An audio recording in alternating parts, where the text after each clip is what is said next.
Dia do QCO. Nem cora o livro de ombrear com o sabre, nem cora o sabre de chamá-lo irmão. Castro Alves. A atividade fim do Exército Brasileiro é a garantia da soberania nacional e dos princípios que regem o Estado Democrático de Direito. Na década de 80, o Exército levantou a necessidade de preencher com recursos humanos especializados cargos e funções de natureza complementar e não combatente, tudo visando a que a instituição pudesse melhor voltar-se para a sua atividade fim. Em vista da rápida evolução científico-tecnológica, a ocupação desses cargos e funções teria de ser feita por especialistas de nível superior. Foi com o espírito de unir o sabre ao livro que o quadro complementar de oficiais foi criado em 2 de outubro de 1989. Essa data marcou um momento significativo para a Força Terrestre, sedimentando uma concepção de gestão administrativa ajustada à moderna sociedade da informação. O QCO inaugurou uma nova era no Exército Brasileiro, trazendo, além da competência técnica, a decisiva inserção da mulher no cotidiano da Força, a partir de 1992. Como os demais quadros, armas e serviços, era necessário estabelecer um patrono para o quadro. Neste contexto, o Decreto Presidencial de 28 de junho de 1996 instituiu a figura de Maria Quitéria de Jesus como patrono do quadro complementar de oficiais.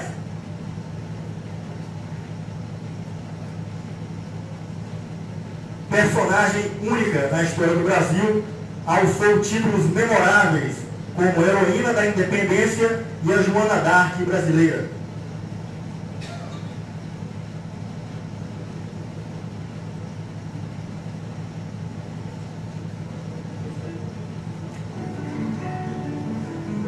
Se hoje as mulheres brasileiras têm direito a votar, se estão nas universidades, no parlamento e nas fábricas, é porque muitas outras lutaram para conquistar esses espaços. Uma das vitórias mais simbólicas foi o ingresso das mulheres nas Forças Armadas. O processo de inclusão das brasileiras na vida militar levou décadas. E tudo começou em 1822, na Bahia, quando a sertaneja Maria Quitéria desafiou a história e lutou pela independência do Brasil. Maria Quitéria nasceu na Bahia, no final do século XVIII, numa época em que as mulheres tinham a vida totalmente voltada para o lar. Mas a menina não se conformava com esse destino. Ao contrário, era fascinada pela liberdade concedida aos homens. E interessava-se principalmente pelas notícias da independência do Brasil. A coroa portuguesa não reconhecia os movimentos pela autonomia brasileira.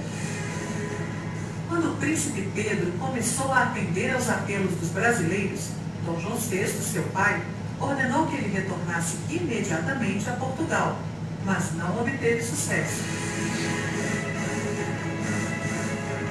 Com o grito do Ipiranga, o príncipe tornou-se nosso primeiro imperador. Diversas revoltas foram deflagradas em defesa da independência. Na Bahia, armas foram empunhadas em nome de Dom Pedro I. Pelos tropeiros, chegavam ao interior da província notícias sobre os levantes. Emissários percorriam todo o sertão à procura de voluntários. Para defender a pátria, Maria Quitéria tentou se alistar nas tropas, mas foi proibida pelo pai de ir à guerra. Mesmo assim, pediu a ajuda da irmã e fugiu de casa. Disfarçada de homem, assumiu o nome de Soldado Medeiros e conseguiu integrar o batalhão de caçadores voluntários do príncipe. A Maria Quitéria, ela é conhecida como mulher soldado. Ela é uma visionária, a gente pode classificar ela como visionária. Ela vislumbrou a oportunidade de estar entrando no segmento que antes era só masculino. Numa situação de ter que tomar banho no rio, ela teve que dizer, então, que não era homem. E em função disso, ao contrário de mandarem ela embora, pelo heroísmo, então, deixaram que ela continuasse com as primeiras do exército. Maria Quitéria foi a primeira mulher brasileira a integrar uma unidade militar. O governo da província deu-lhe o direito de portar espada e ter um uniforme diferenciado. A farda azul era complementada por um saiote que ela mesma fez. Seu capacete era ornado com penachos. Ao lado de outros combatentes, ela esteve várias vezes na linha de frente dos ataques. Quando os conflitos se aproximaram de Salvador, os colonizadores organizaram a fuga. Na madrugada do dia 2 de julho, Madeira de Melo, comandante português, embarcou suas tropas e zarpou rumo a Portugal. No mesmo dia, as tropas brasileiras retomaram a capital baiana. Encerrada a campanha baiana pela independência, Maria Quitéria foi recebida pelo próprio Dom Pedro I. O imperador lhe concedeu uma aposentadoria pelos trabalhos prestados e a condecoração de Cavaleiro da Ordem Imperial do Cruzeiro.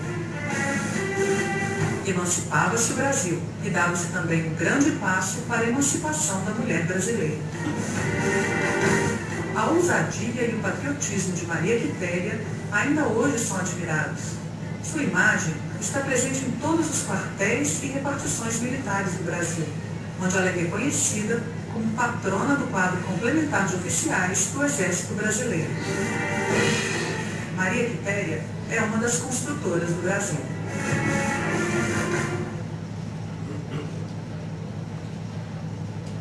Reconhecimento. Sua bravura na luta pela consolidação da independência foi de pronto reconhecida, recebendo do general Pedro Lavatucci, comandante-geral da resistência em Salvador, as honras de primeiro cadete, juntamente com a concessão pelo imperador da Ordem do Cruzeiro. Maria Quitéria foi promovida ao alferes de linha, posto em que se reformou. A heroína baiana faleceu em 1853, aos 61 anos de idade, e seus restos mortais estão sepultados na Igreja Matriz do Santíssimo Sacramento de Santana, em Salvador. Em 1953, ano do centenário do falecimento da valorosa mulher soldado, uma série de homenagens foram levadas a efeito no país, entre elas a inauguração pelo Poder Executivo Federal de um monumento em sua homenagem na cidade de Salvador. Maria Quitéria empresta ainda seu nome a uma comenda da Prefeitura de Salvador. Até o momento, 54 militares do Exército Brasileiro já foram homenageados com essa distinção. O padroeiro Santo Antônio nasceu em Lisboa no século XII e, fruto da crença de que obrou para salvar a monarquia da invasão de Napoleão em 1810, foi promovido pelo regente Dom João a tenente-coronel de infantaria, tendo a carta patente assinada em 1816.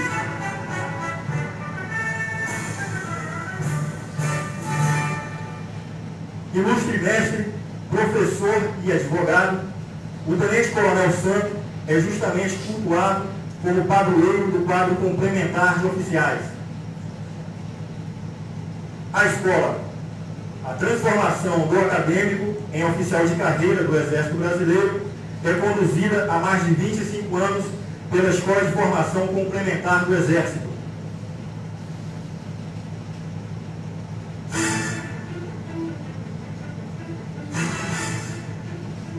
A sua missão é formar oficiais para o quadro complementar nas áreas de administração, ciências contábeis, comunicação social, direito, economia, estatística, magistério, informática, pedagogia, psicologia, enfermagem e veterinária, contribuindo na excelência da gestão organizacional e possibilitando aos militares combatentes o desenvolvimento integral das atividades fim do Exército.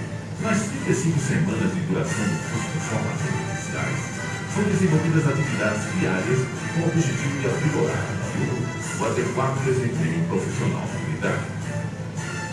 A diversidade de atuação do oficial do quadro complementar impõe a lei da cultura geral e profissional a necessidade de evidenciar liderança, disciplina intelectual e flexibilidade, entre muitos atributos, sempre baseado nos valores éticos e morais da instituição. Para isso, os oficiais alunos desenvolvem tanto atividades militares quanto atividades de ensino voltadas para suas áreas específicas. Na formação militar, os oficiais alunos tomam conhecimento da estrutura do Exército e de sua dinâmica de funcionamento, conhecem os regulamentos, os manuais e as normas militares das forças terrestres. Na formação específica, o oficial aluno recebe instruções para aliar o conhecimento acadêmico às reais atividades que serão desempenhadas nas diversas organizações militares, como a elaboração do projeto interdisciplinar e do artigo científico. O vigor físico é uma exigência para militares de qualquer arma, quadro ou serviço. Por isso, os oficiais alunos do CFO têm atividades diárias de treinamento militar e a oportunidade de praticar diversos esportes. Como parte da instrução militar, os alunos realizam um estágio na Academia Militar das Antigas Negras, no qual conhecem, por meio de apresentações e demonstrações, a organização e emprego das armas de infantaria, a cavalaria, a artilharia e comunicações, no quadro de material bélico e no serviço de intendência. Depois de um ano de muita dedicação e empenho, os oficiais alunos finalmente são declarados oficiais do quadro complementar, que tem como patrono a baiana Maria Quitéria. O quadro hoje. Até o ano de 2013, foram formados 2.091 oficiais do quadro complementar.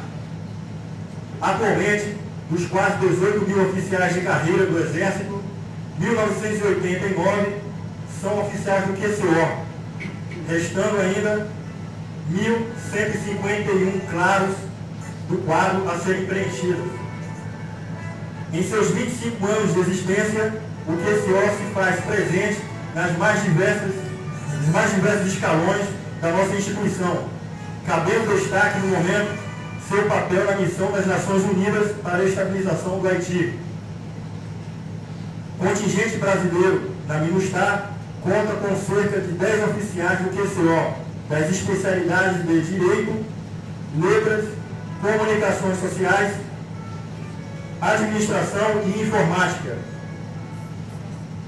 Ainda no apoio à atividade fim, os oficiais do QCO têm prestado valioso assessoramento jurídico, psicológico e de comunicação social nas ocasiões em que a força foi empregada para garantir a lei e a ordem.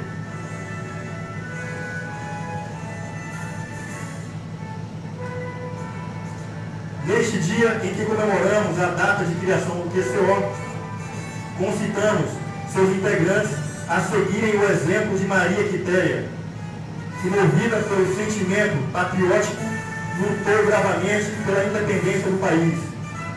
Feliz o Brasil, que sempre contou com homens e mulheres de centrado amor à terra natal e que, ao grado de pátria em perigo, souberam nos Guararapes, em Salvador, em Turuti e Tororó, em Montese e em Monte Castelo, arriscar e sacrificar a própria vida em defesa da honra da nação.